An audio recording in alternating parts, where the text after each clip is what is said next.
Hello, and welcome to the TechHub.training Python Data Drifters Challenge.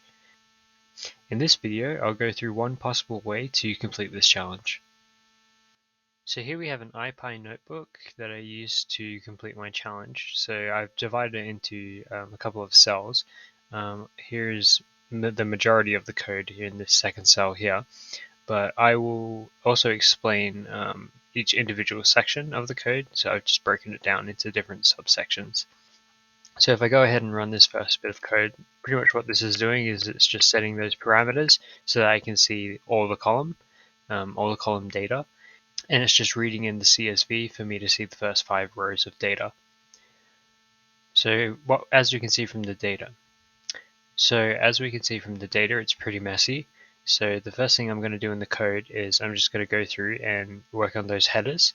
So each header I can see is separated by a spacebar. So I just have the headers and I just divide the first column, which is the only column in the data frame, and I just split it by the space.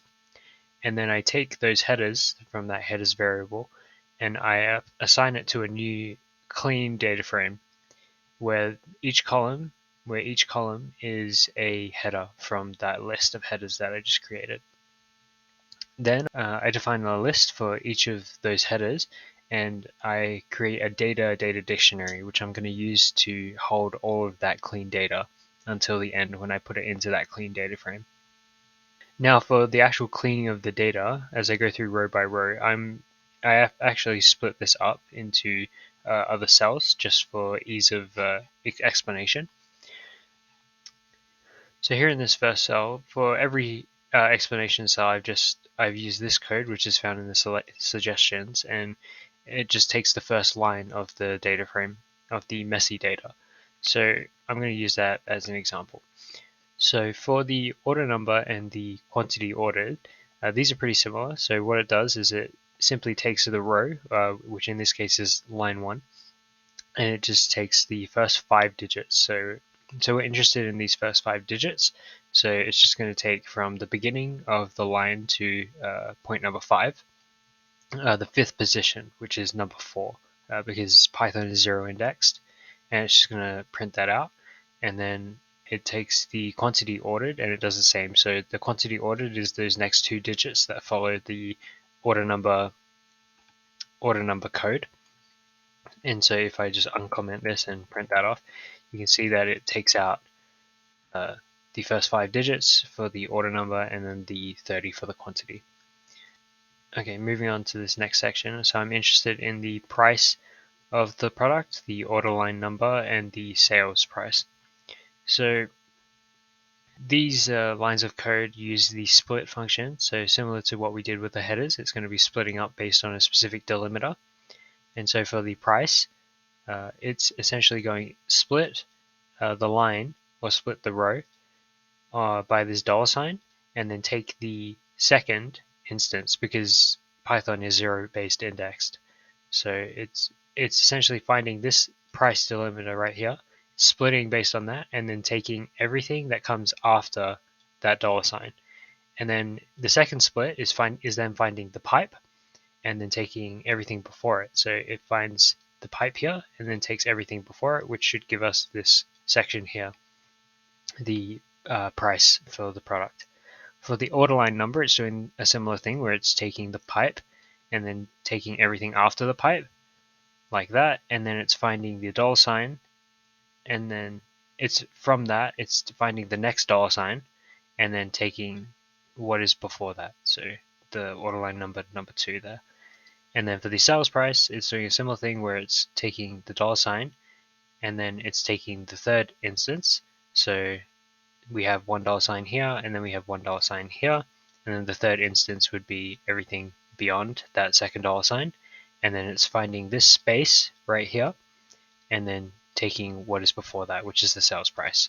So if I uncomment that, oh, sorry, I missed the sales. So if I just add in the sales there, and you can see that I have the price, the order line number, and the sales. Moving on to the next section. This is mainly focused around the dates side of things. So if I print the line down the bottom, I'm interested in the order date which is here. I'm interested in the status, which for this line is shipped, and then I want to know the quarter, the month, and the year. So starting with the order date, I do this by using the .find methods. And so the first thing I do is I find the date position. So I find this space here in the line, and I find the position number that is associated with that space. I then go on to find the forward slash within the line. So the first forward slash comes after the month.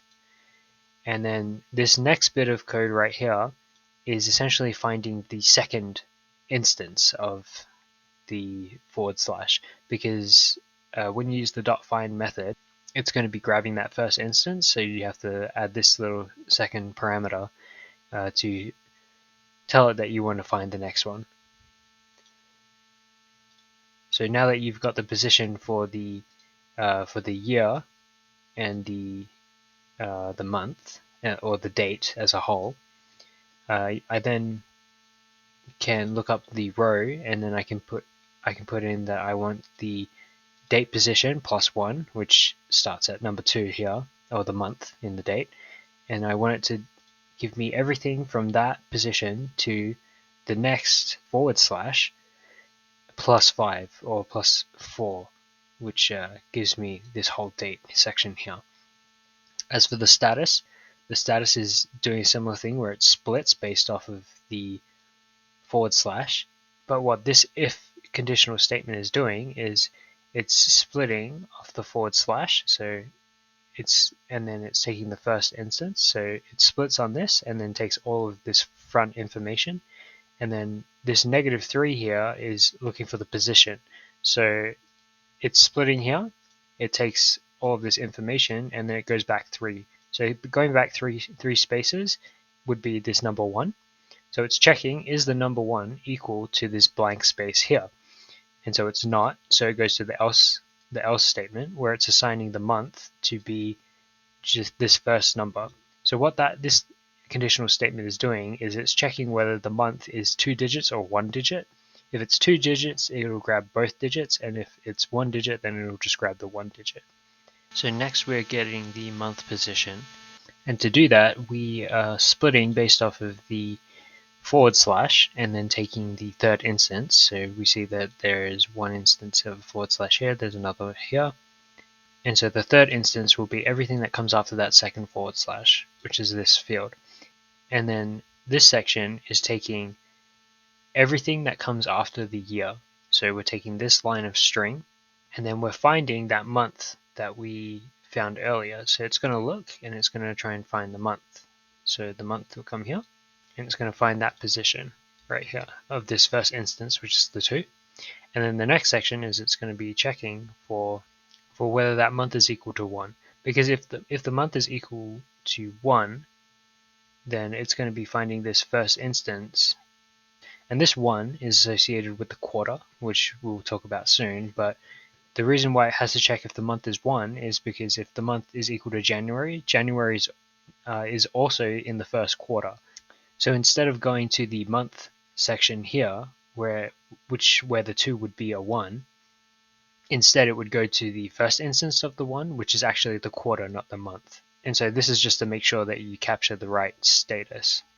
Moving on to the quarter section, like I was saying, this just goes through a basic conditional statement where it's checking if the month that we grabbed earlier is within the specific quarter that it's associated with.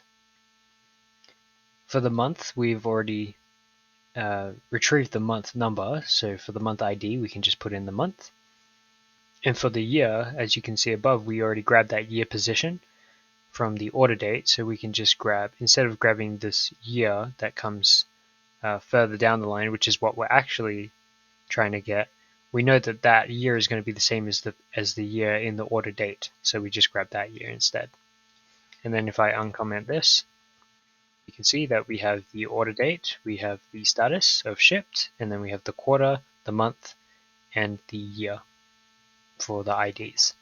For the product line, we're interested in motorcycles product line, and to do this, we are finding the second year position. So earlier we had found that first instance of the year, but now we're interested in the second instance where it shows up just before that product line.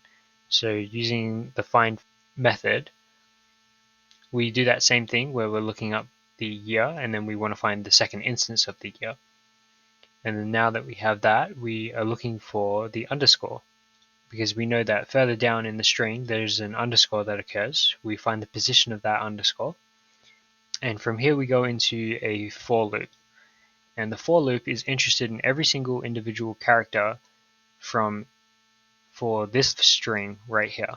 And so it goes through and it checks if each character in the string is a letter or if it's a number. And if it's a letter, then it's added to a list, and then that list is then joined together to create one long word. But we also know that this S shows up later in the string, so we want to get rid of that so we can back off the word by 1, and then that should give us our product line. So if I uncomment this and show, then you can see that it grabs motorcycles from the string. So moving on to the last section of the cleaning of the data, we're interested in the MSRP and the production code. The MSRP is the manufacturer's recommended price for each product. And similar to what we've been doing before, we're going to use a split method to first find the underscore and then take everything before the underscore, and then we're going to split again on the capital S and then get the second last section that is split up. So because there are sometimes multiple S's, so for example, if the status is shipped, that's going to have capital S. We're interested in everything that's coming off of this last capital S that's going to be at the end of the code. So if we go -2, it's going to take everything from that capital S back to wherever there's another capital S that's been split. So in this instance, it's going to be this section of the string. And from there, we're going to find the position based off of this string. We're going to look for that word that we created previously for the product line. So the word for, in this sense, is motorcycles. So it's going to look for the position where motorcycle starts, which is right here.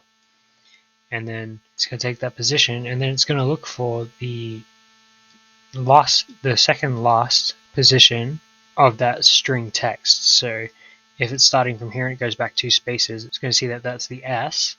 And so if it's equal to S, then it's going to take these two numbers here. The reason that we have to check for whether the S is back 2 spaces or back 3 spaces is because sometimes this price figure can be 3 digits. And so this takes off. And so this is to check whether it's 2 or 3 digits long. And then it takes the listed price. For the final product code, this simply splits based off of the underscore, and then it takes the first section, which is here, and then takes the second section, which is everything here, and then it just simply adds it together in an F string, adding back the S that was used as a delimiter. So if we uncomment this and then run the cell, you'll see that we get that recommended price, and then we get the product code. Now that we have everything that we've included in the data, we can then go back and finish off the rest of the code. So you can see that we take that data that we've been assigning the listed values to, and then we can just assign it straight to the clean data frame. And then the data frame then exports to a CSV where we have the clean data CSV, and then we have our final data frame. As you can see here, here's the first five rows of the data frame of the clean data. So now that you have the clean data, we want to check that, make sure you got the right answer. So in the suggestions and hints, you would have seen that there's some code that you could copy and paste in here, and as well as the solution check file that you should have downloaded. So if the CSV that you've outputted previously is within the same folder as this code file that you're using, as well as the solution check file, then you could just run it. And so if I click run, then you'll see that the file matches perfectly, and so it will say great job. If the file does not match, then it would tell you if there's an issue on a specific column, so what column that you need that is incorrect. So I hope that you enjoyed the challenge. As there are a lot of different ways to complete this challenge, make sure that you run that final solution file. You'll need to make sure that there's no index. You need to make sure that the index was removed from the file. As you can see here, I have index equals false. That just removes that extra column of indexes. And thank you for watching.